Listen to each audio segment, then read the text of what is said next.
नमस्कार, आपल्या कोकणी स्वरा किचन या यूट्यूब चॅनलमध्ये तुमचं स्वागत आहे। तर आज आपण आपल्या किचनमध्ये एकदम साधी, सोपी आणि झटपट होणारी एक रेसिपी बघणार आहोत। तर चला आपण साहित्यच बघूया आणि काय रेसिपी बघणार आहोत ते बघूया। तर आज आपण आपल्या किचनमध्ये कुळदाची पिठी बघणार आहोत। एकदम साधी, सोपी, लगेच अगदी 10 ते 15 मिनिटात होणारी अशी ही रेसिपी आहे। तर काही ठिकाणी पिठी हा प्रकार काय आहे हा काही लोकांना माहितीच नाहीये, कारण मी आता ज्या ठिकाणी राहते त्या अनुसार तरी कोणालाही माहिती नाही पिठी म्हणजे काय। जास्तीत जास्त ते आपलं बेसनच्या पिठाचा झुणका वगैरे बनवतात, तर ह्याचा सुद्धा झुणका छान होतो। तर पिठला आपण कशापासून बनवतो, तर हे कुळीद आहेत। काही ठिकाणी ह्याला कुळीद म्हणतात, तर काही ठिकाणी ह्याला हुलगे म्हणतात। तर हुलगे म्हणजे जसे आपण मटकी घेतो त्याच प्रकारे असतात, पण थोडे चपटे असतात। तर ह्यांचं पीठ करावं लागतं भाजून वगैरे त्यांना हे करून। तर त्याचा सुद्धा आपण एक व्हिडिओ बनवूया। तर हे बघा, आपण तुम्ही हुलग्याचं सुद्धा म्हणू शकता, पिठी बनवणार आहोत। त्याच्यासाठी आपण इथं काय काय साहित्य घेतलंय बघूया। तर हे कुळदाचं पीठ आहे, हे मी रेडीमेड आणलेलं आहे। आपण घरी सुद्धा बनवू शकतो, पण हे मी अर्धी वाटी कुळदाचं पीठ घेतलंय।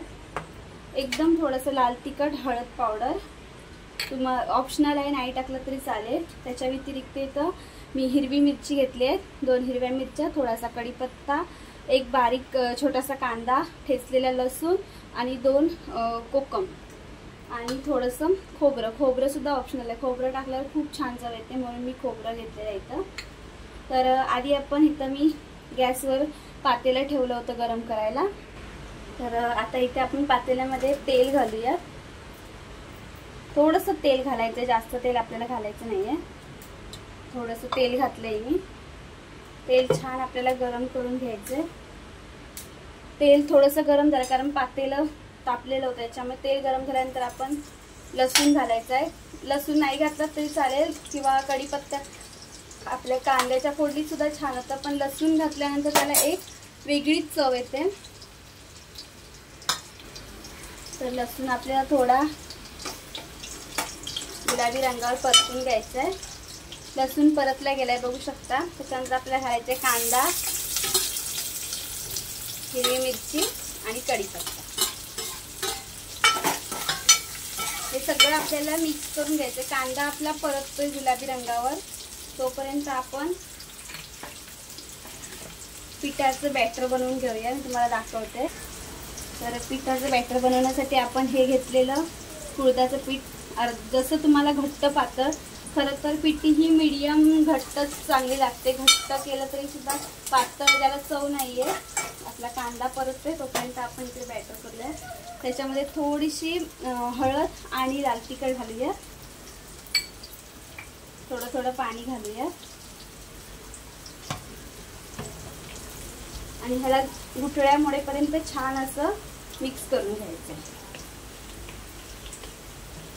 छान एकदम सोपी, सरळ आणि झटपट होणारी रेसिपी आहे। तोपर्यंत आपला कांदा फ्राय होतोय। हे मिक्स झालंय। आता त्याच्यामध्ये आपण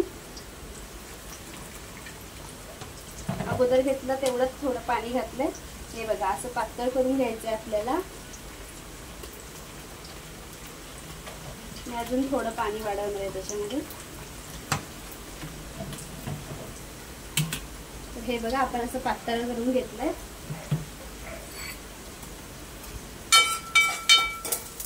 कांदा छान परतून घ्यायचा आहे आपल्याला व्यवस्थित। ह्याची आमटी सुद्धा खूप छान होते। एक दिवस भिजत घालायचं, याला मोड काढायची आणि ह्या मोडाची आमटी सुद्धा छान होते। ह्या हुलग्याच्या आपलं कडधान्य म्हणू शकतो त्याची। तर आपण त्याचा सुद्धा एकदा व्हिडिओ बनवूया। तर इथे बघा, छान असं कांदा मिरची भाजली गेली आहे। तर बघा, कांदा वगैरे छान भाजला गेलाय। त्याच्यामध्ये आपण थोडंसं अर्ध खोबरं घालणार आहोत। खोबरं परतलं नाही तरी चालू शकतं, पण चव खूप छान येते म्हणून घालायचं।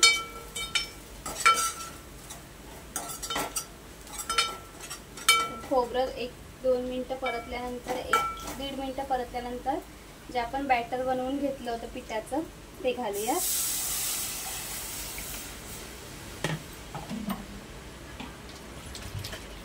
आणि मी त्याच्यामध्ये थोडं पाणी वाढवणार आहे, कारण जसं ते शिजत जातं तसं ते घट्ट होत जातं.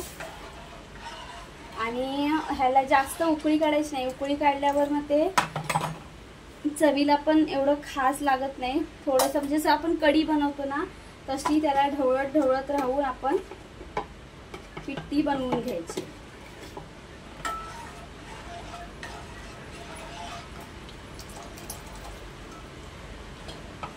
कोकमाची 2 सोलं, खूप छान चव येते. किंवा हिरवा आंबा जरी कापून टाकला तरी खूप छान लागतं. आता आपण ह्याच्यामध्ये राहिलेलं खोबरं घालूया. थोडंसं खोबरं सुद्धा पूर्णपणे ऑप्शनल आहे, तुम्हाला हवं असेल तर घाला, पण खूप छान चव येते म्हणून घालायचं. आणि शक्यतो ही पिठी केल्यानंतर गरमागरम खायची, खूप छान लागते. नंतर थंड झाल्यानंतर ती घट्ट सुद्धा होते आणि चव सुद्धा छान लागत नाही. आणि घट्ट केल्यानंतर भाकरीसोबत सुद्धा खूप छान लागते. तर आता आपण इथं चवीनुसार मीठ घालणार आहोत.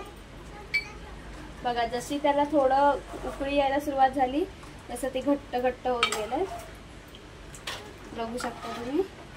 खूप आणि सुगंध तर एवढा छान शिकतो ना, जिथे पिठी बनत असेल तर लगेच ओळखलं जातं की घरामध्ये पिठी बनते. हे खूप छान लागते चवीला.